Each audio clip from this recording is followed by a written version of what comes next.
Today marks the start of our eclipse portal. If you're like, what the hell is that? Again, I made a full video about that on my YouTube as well.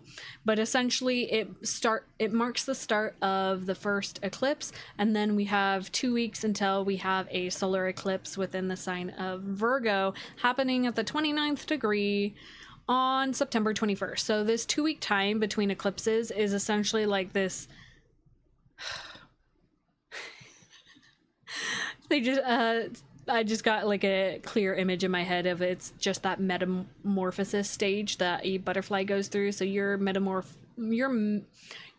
metaphorical goo, you're just in the cocoon, and we all are, and it's a cocoon within the realm and the axis of Virgo and Pisces. So it's a whole experience. So my advice for eclipses, just be present.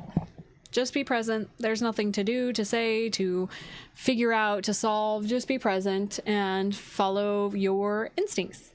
Yippee! Y'all are quiet over on the purple app. Y'all okay over there?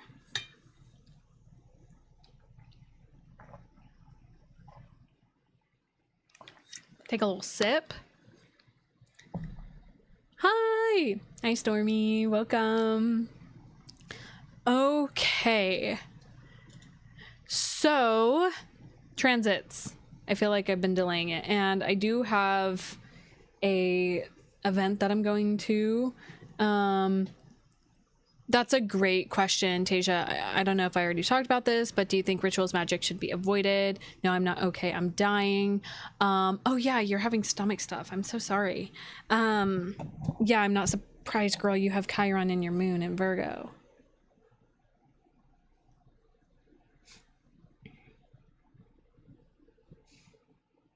Sorry, Tasha.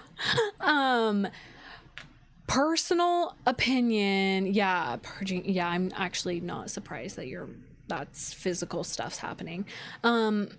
Should we do rituals or magic during the eclipses? I would say not on the specific days of the eclipses. The energy it's like doing a ritual in the middle of a freaking hurricane, an energetic hurricane, or any sort of intense natural disaster. There's just too many parts and pieces that are uncertain. It's like there's too many things moving, and for you to try to grasp and control the energy, it's kind of just not good.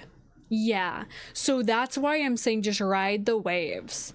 Like, you're gonna get thrown stuff at you, and it's more of welcome, Brizzy. It's more about what is your energetic reaction to things. It's kind of like reaction times. Yeah, the energy. And Brizzy jumped in right as I'm talking about the eclipses. Tasia just asked, should we be doing anything?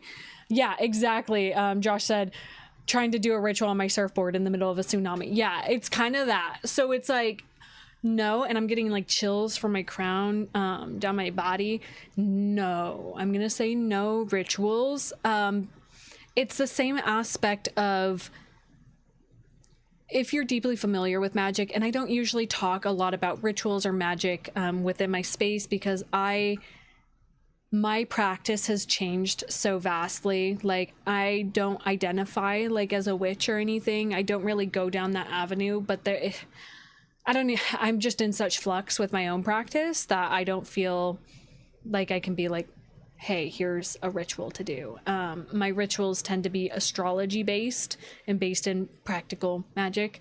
But one of the keystones of practicing magic is to not be emotionally charged when you do any sort of ritual. If you go into any sort of ritual with an emotional charge, it gets infused. That's why you have to be very neutral. Very neutral. So again, that's why I'm saying don't do anything with these eclipses, because the earth, like the moon's energy, the earth's energy, collective energy is just like off the charts right now. It's just very unstable, and not in a bad way. It's just like Josh said over here on TikTok, it's like trying to do a ritual on a surfboard in the middle of a tsunami.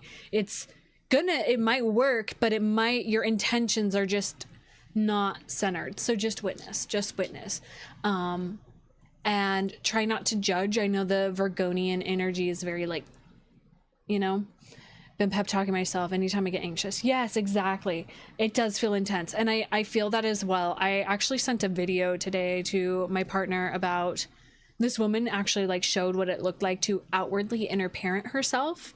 And it was so beautiful. And it was actually really helpful for me. And it's just like understanding like even just before this, I was feeling a lot of irritation and frustration, and I recognized that it was like my inner child was feeling out of control and like didn't know how to respond and just kept like searching for like outlets to distract.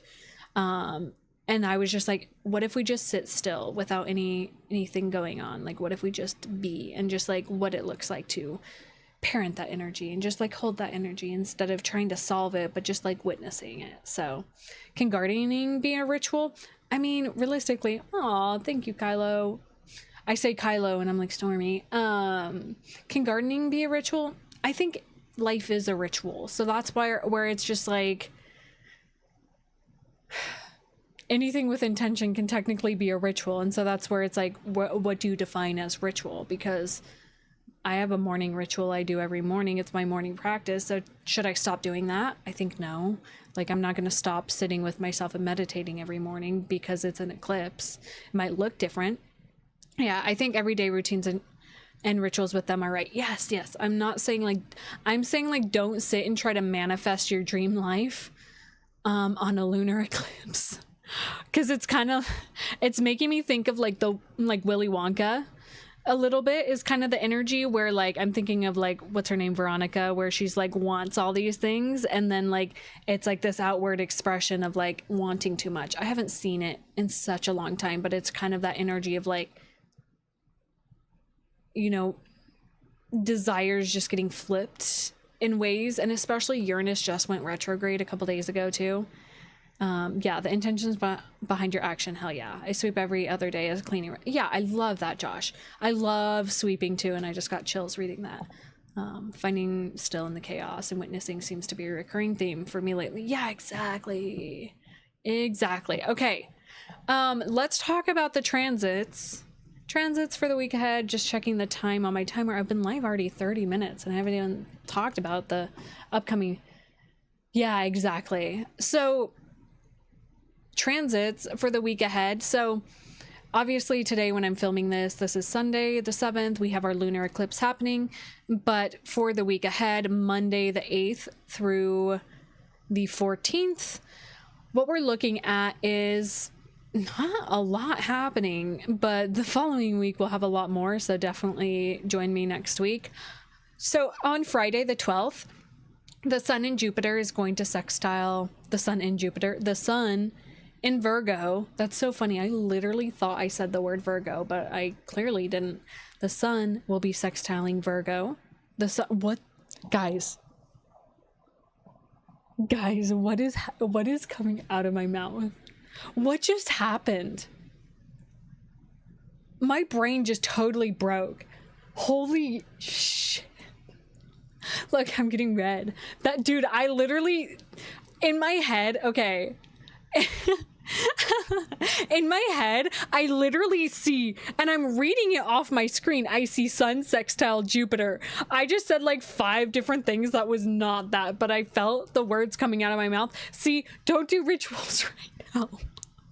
Because you're just going to be like, yeah. So perfect example of like good intentions and it just not coming out right. So, oh my God. Yeah, I was doing so good until I wanted to actually start doing what I wanted. And again, that's kind of the energy, is like being in the flow. And then when I brought in the structure of like what I normally do, it just, here we are, guys. Anyways, thanks, Tinglet. So with that being said, sun sextile Jupiter on Friday the 12th. Later in the day, Friday the 12th, Mercury is going to also sextile Jupiter. And then on Saturday the 13th, we're going to have a Mercury Cazimi, which means Mercury is going to be conjunct the sun. And that's literally it this week. That's it. As far as like exact transits happening. So kind of nice. Yeah. I'm excited for this Mercury Cazimi. And it's in Virgo. Yes. Yes. Okay, so I'm going to share my screen, and if you are joining me on the Purple app, you'll be able to see what I'm sharing. Because I like to show you guys what's actually happening visually, because I'm a teacher at heart, and I like to show you guys what's happening. So we'll jump here. And then let me click the button where I show you what's happening. Okay, let me shrink this in a little bit. There we go. But especially now. Yeah, for sure. You're a Virgo rising, right, Brizzy? If I'm remembering correctly. Is that a good thing? It just means Mercury conjunct the sun. Hey, Tasia. Everything's good or everything's bad. It just depends on your mindset. All transits are opportunities for growth. I find that conjunctions, okay, you're an Earth rising. Okay. I find that any conjunctions tend to be more positive. Sextiles and trines are more positive energy flows, whereas squares, oppositions, are not as fun. Conjunctions are just like the two planets that are together just means that they're operating together. And I know, Tasia, that you're looking for like positive stuff, because I think we all could use a dose of positivity, and I'm gonna talk about it. So Gemini cap astrogeometry, yeah, check it out. So we're looking here, and I just totally thought that my TikTok viewers could see what I'm sharing, but you guys can't, because TikTok gets mad at me, so everything's fine. Yeah, so on the 12th, like I said, we are gonna have the sun sextile Jupiter. So let's take a peek at that. So we have the sun on the 12th at 20 degrees of 19 degrees of Virgo, and that's making that sextile. And then like later in the evening, right, it's gonna be that sextile to Jupiter also. Hold up, let me get rid of my yeah, so I guess most of this we can just talk together. So on the 12th, we have the sun and Mercury basically making this sextile to Jupiter. I guess all of this is combined together. I'm going to be so honest, because, you know, just in a moment, the Mercury is going to move into this Cazimi with the sun. So I might as well talk about it all together, because it's all kind of happening together. So let's talk about sextiles. Sextiles are positive. They are supportive energies. It's always through the feminine or masculine elements. So masculine elements are fire and air. Feminine elements are earth and water. And this is not to apply gender. It's just the receptivity versus what would be the giving versus receiving energy. So with the sextile, it's going to be a feminine sextile between Virgo and Pisces, or not Pisces, Cancer, gosh. Oh, and I guess there is a sextile to Lilith happening here too, which is kind of fun. I don't go too deep into the asteroids just because they kind of feel like gentle nudges versus the planetary bodies. So this is nice. I'm not gonna lie, this is nice. This feels good. So Jupiter in Cancer is all about nurturing and creating a gentle expansion. It's like when you actually give yourself that nurturing, that like gentle parenting per se. There's a lot better of an energetic flow. And then we have the sun in Virgo. And so these two are having this conversation that's creating like a supportive, this feels really nice. The energy that I'm getting from this sextile is like, you know, your favorite teacher that you had in school. It's kind of like that energy of like somebody who wants the best for you. That's a sun in Virgo, and wants you to like take those steps into success, right?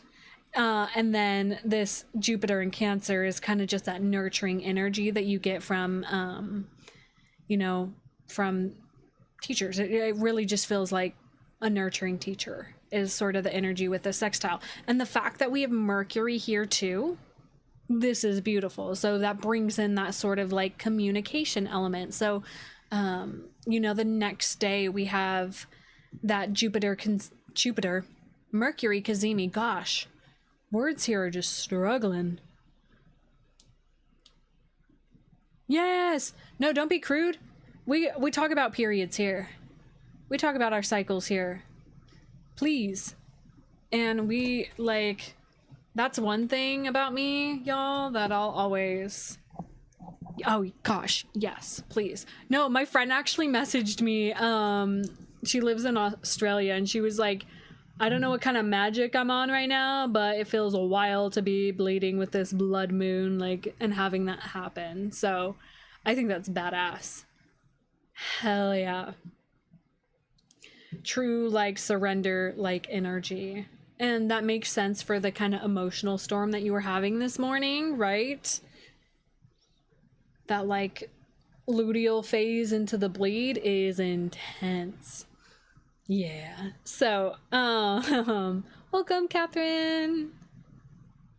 Yeah, right. Oh, I'm divine. I love that. So what else can I talk about with this beautiful sextile energy? It was wild to me, the opposition to cycle talks when I grew up. Just my mom and no, we are. I feel like our generation is really, really bringing in that conversational tone about it. Like, my mom's husband, he doesn't have any daughters, and then he has me, and then my bonus sister Lexi, who is a mom of 2, and she's just like deeply in the like womb wisdom realm too. And it's like, that's all I'll talk about. Like, I trained jujitsu with my bonus dad, and I tell him, like, I'm not coming, I'm on my bleed. Like, that's I just can't, like, that's my boundary with it. So I think it's becoming way more normal. I think it's fun. Normalize it. We're doing it. So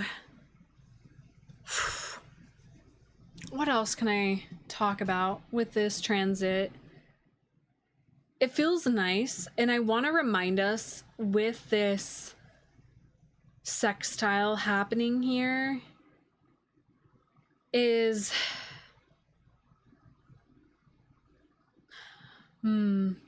there's a few things I'm noticing still too. Like, we still have a sextile from Uranus to Neptune, from Pluto to Neptune.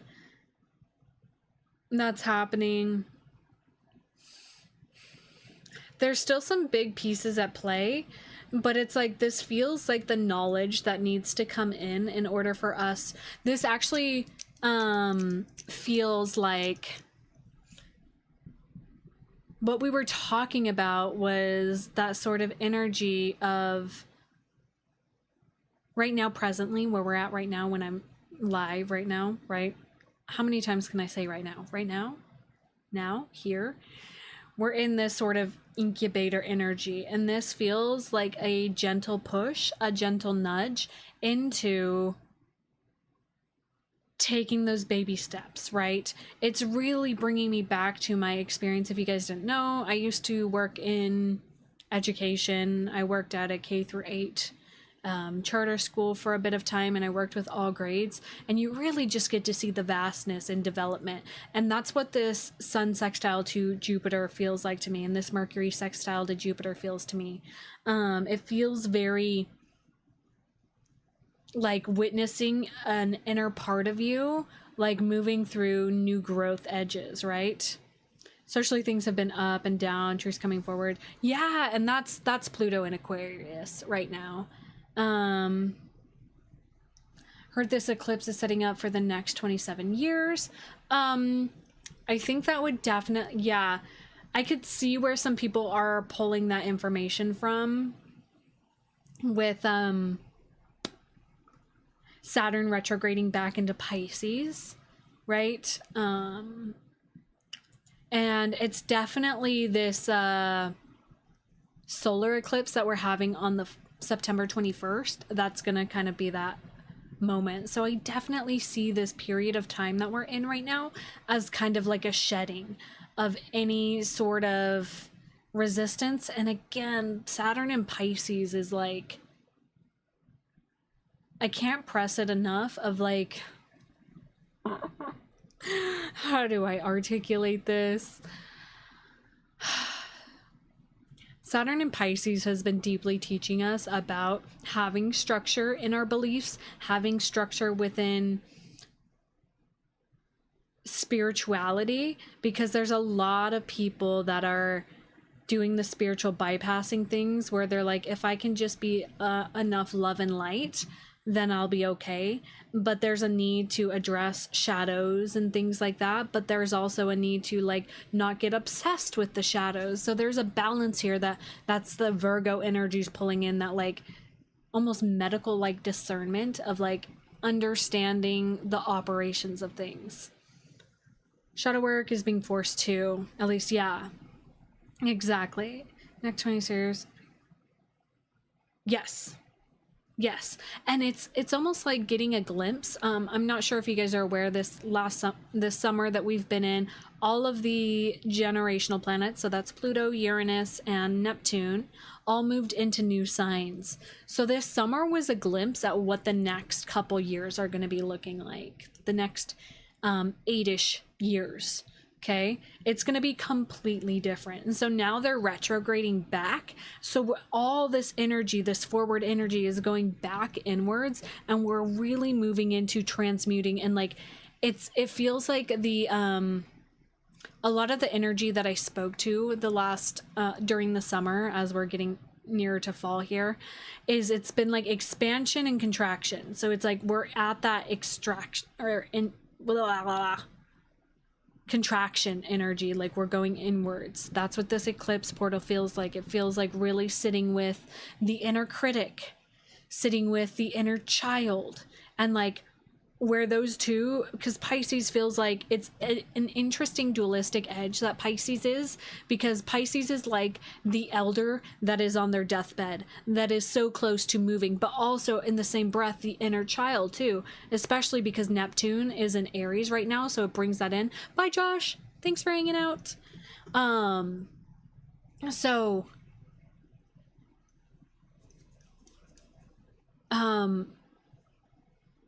there's a lot of very interesting pieces that are coming to play here. And so for this week in general, right, this week, and this is why I don't go too far ahead with astrology.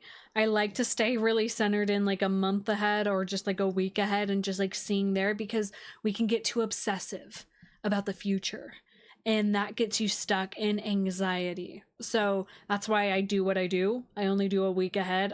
You won't see me doing like monthly forecasts, and I don't know, maybe that'll happen in the future, but right now I just really keep it at a week ahead, because if I'm worrying too much about, you know, next year, I'm not living right here right now. It feels like we got to see and touch the trophy for a minute, and now we got to train like we want it. Exactly. It's kind of like seeing that potential and like getting to embody that potential, and then recognizing that the potential is right there within us. We really are that. We still are that. So this week, the sextile that the Sun and Mercury are making to Jupiter really feels just like this supportive energy to take those steps forward, and to understand like something that really hit me when I was, I just saw 4444 on my how long I've been live on the Purple app. So back when I was working with kindergartners, it really hit me that, they don't know these things. They don't know how to write. They don't know how to read. They don't know these things, and you forget it. And that's kind of like we're relearning some really foundational pieces for who we want to be. It's like breaking down those structures. We've been in this state, especially with Saturn retrograding back into Pisces. It's kind of like bringing in this like energy, right? Yeah. Hi, Nix. Welcome. Oh, he's in a Saturn return. Good luck. But there's this understanding that like you're not gonna be good at things. Aw, thank you. Thanks for the hanging lights. Those are pretty. I think there's a deep understanding that like you're not gonna be good at things unless you practice. That's what Virgo's really like. You can't just be a piano prodigy, and some people do have that, but most, like, some of us don't. And there's some parts where you have to get in the practice of it, you know, showing up each day. That's the thing about Virgo: routines. And so any false routines that aren't building the future that you want, get rid of them, get them out. And so Jupiter here supporting the Sun and Mercury is like, hey, like, add some nurturing to this too. Drink your water, go for the walks, do those nurturing routines, because Jupiter is going to be in Cancer until next summer. So we're going to be feeling that energy, right? So like, use it to your advantage. Use that nurturing expansion, because actually it's kind of giving me the energy of a sponge. Like, it's there, and it's like if you pour the emotional energy into it, it's going to expand, kind of thing. And then of course a Mercury Cazimi that's happening on the 13th. That's when the Sun and Mercury are conjunct, and this is just expansion in communication. Mercury is at home in Virgo, loves to be here. So Gemini risings, Virgo risings, this is a really nice day for you. And just definitely check out where Virgo is in your chart. This is just really expanding that communication realm here, allowing us to talk about the things. It's almost like we've been stuck in the head a little bit. It's going to allow us to like talk about the things and actually take tangible action. It's like actions meet words. Bye, Stormy. Thanks for hanging out. I appreciate you. Gemini, Virgo, Leo. Ooh, yes. You'll definitely be feeling this. So, and for those of you who are hanging out with me on the Purple app, this is what I'm talking about here. By the way, we're talking about the conjunction here. I do want to touch into what you were asking here, Brizzy. Should I show up for my partner this week? He's Pisces, Capricorn, rising Aquarius. That would put